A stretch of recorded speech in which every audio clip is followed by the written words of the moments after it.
many pains. I remember when I was in college, we were asked in an English class to write what we considered our criterion of great literature. And it was a challenge, and I could have answered it to the professor's satisfaction, perhaps, but I had an inspiration, and I felt this is much more valid, even though I don't think he'll understand what I'm talking about. I said that really, after reading a great book, I feel that there is a light around it. When I read junk, I feel there's no light at all. And I said, for example, reading Homer's Iliad, it's a great book, it's a rousing story, but there's really nothing that I can say in a critical way at my age to say why it is great. It seems like just a great story of warfare and victory and so on. But when I put the book down, thinking about it, I saw this great white light around it. And I said, when I read Shakespeare, I see a light. It's not quite so bright, but sort of a blue and beautiful red. When I read Chaucer, I feel that there's a brown light around it. And when I read normal books by ordinary people, there's no light at all. And that's how people are too. Some of them, in Autobiography of a Yogi, Yogananda discusses when Sri Yukteswar was coming in by train to a station, and my guru said, I see the whole train filled with his aura. To be even in the proximity of a saint can be uplifting. And there's so many stories. Just one occurs to me. It's about Neem Karoli Baba, that a disciple of his was passing him and saw him talking with a lady and didn't want to interrupt, and so he just pranamed and namaskar, and Neem Karoli Baba did the same. And he got home a few minutes later, and he had a long call. In those days, these had to be trunk calls. And the operator said, you have a trunk call from, I think it was Meiroli, I'm not sure. And it was Neem Karoli Baba on the other side. He couldn't have gone that distance in that length of time. He said, so, and what did you just see? In other words, he was in both places. But the aura of a saint is very broad. Of a lesser person, it's there, may be bright, becomes lesser and lesser, and around worldly people, it may be just a tiny little shell. Well, this I didn't write about auras because I knew nothing about them at that age, but I did say that my feeling was that there was this light around great works of art, and that's what, above any literary criticism, helped me to understand that they were great works. And my professor just shook his head. He said, I don't know what to make of this. And he gave me a flunking grade, which did not surprise me. But I've always thought of it as a real inspiration. Think about it. Really great works. Read the Bhagavad Gita. It has power. And you know, in the life of Milarepa, he had first been a black magician.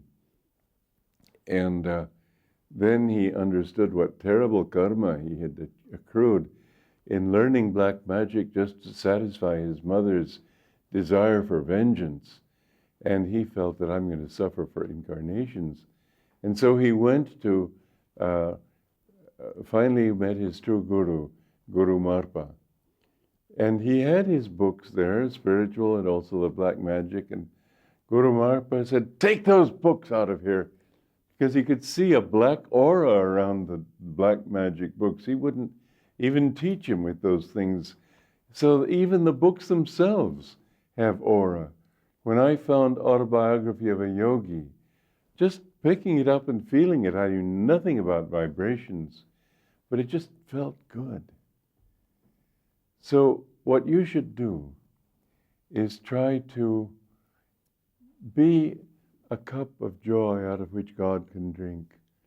And that drink will taste different, and the chalice itself will be different.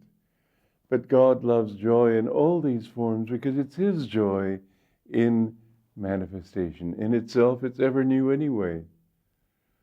And my guru, who loved everybody, when people think that he showed special love to some and not to others, the simple reason, as I've said before, was that he could love others. He could express that love to some people.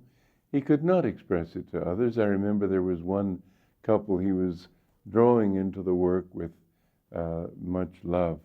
And one time he was getting into his car, and the wife of this couple was sort of looking presumptuous. Her whole aura seemed to be one of smugness. Well, he only looked at her. He didn't say anything. He didn't like to scold people. And she wasn't ready for more, so he just left it at that. But that's why he couldn't show that love to everybody, because they would misunderstand it.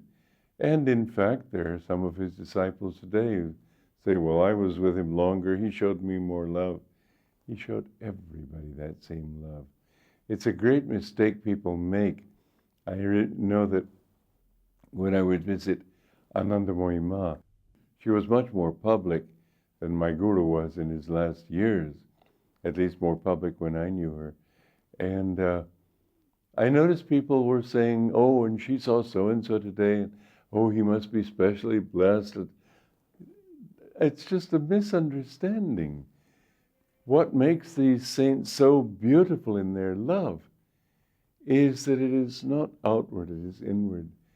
I would close my eyes in her presence, I would just feel overwhelmed with love. I would close my eyes in my guru's presence. That was his reality. There was one disciple who used to take many photographs of him and plaster his walls with them.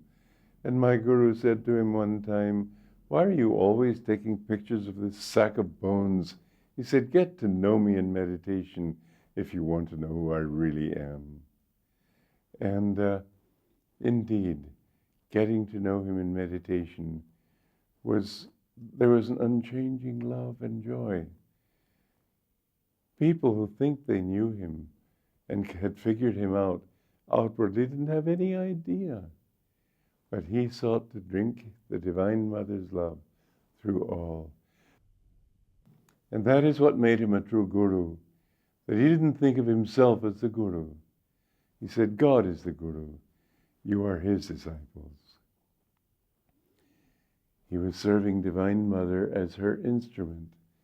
And looking at him, really, one felt that it was the Divine Mother looking out through his eyes. I can't tell you what a wonderful thing it is to have a guru, a true guru in God. Many people think, oh, I don't want to learn from anybody, I can teach myself, I know what's right. Well, you don't. You plain don't. If you're that stupid, you can't. Because the truth is that with any discrimination at all, you would reach a point that I certainly reached, and I was not dumb by any means. But I saw that trying to develop myself spiritually was sort of like washing a dirty shirt. You get one part submerged and the bubble that's there comes up on the other side. So you push that down and this side comes up. You put all your energy into correcting one side of your nature and another side comes up. And you work on that, and then this part starts to raise its ugly head. You cannot get there. This is what all great gurus say, you can't get there without a guru. And some will say, well, but you didn't have a guru. Well, they probably did in secret. Many gurus have come in secret. There was one man that a friend of mine met in Los Angeles. He was working in a store there, and very ordinary person. But he was very sad. He said, when I was young, I decided to give my life to God. And I went up into a mountain, had a cabin there, and I would meditate every day. And one day, I came back and there was a man sitting there. And he was Indian. And I said, well, who are you? He said, I'm come to help you. God will come to you wherever you are. And he followed this saint, followed his instructions for some time, and then he fell out of sex. He got desire for somebody, and he fell and his guru stopped coming to him. And he said to my friend, I've blown it for this incarnation. Well, that happens, one thing or another. But sometimes your guru will come to you in secret. You may not know that he is your guru, or you may not have been thinking of having a guru. But when the time is right, he will be sent to you. He will come to you. God will send him. You don't have to go to India from America or Germany or wherever. You don't have to run around from Delhi into the forest trying to find a guru. When you are ready, he will come. He may knock on your door. You may find him. I found him through Autobiography of a Yogi, and I just took the next bus across America, 4 days and 4 nights. And as I've said before, the first words I addressed him were the last words I thought I would ever address anybody. I said, I want to be your disciple. 56 years ago, and I have never for a moment regretted that decision. It has been a lifelong commitment. But remember, that relationship between the disciple and the guru ultimately is one not of stern obedience and discipline. It is one of love. And what gift can you give to God? Your love. What gift can you give to your guru? Your love. He wants nothing from you except to see you grow in love for God, not in love for him as a person. That's human love. Learn to love God in yourself. Learn to love him in the infinite. That love and the joy that is the fulfillment of that love, that is what your life is all about. I don't want to say just the spiritual path. That is what your destiny is, no matter what you are. And you can find it in many different ways, because each one has to fulfill his own nature. And so you find a great variety of devotees. Some you wouldn't even think were devotees, but in their hearts, they are that. Meera used to pray for her husband that he be converted because he never spoke of God. And then one night she heard him crying in his sleep, "Oh Lord, my beloved, come to me." And she woke up the next morning, she said, "I found your secret." He said, "Don't tell me, don't tell me." She said, "Yes, I've seen what a great devotee you are." He said, "I'm sorry you said that. Because I vowed years ago that if anybody found out my love for God, I would leave this body." And he sat down in lotus pose and went into the infinite, left his body. This song is a general spiritual teaching. It's called Come Gather Round. It's not directly related to what I've talked about. Try to make it so, because some relationship there will be. Joy to you.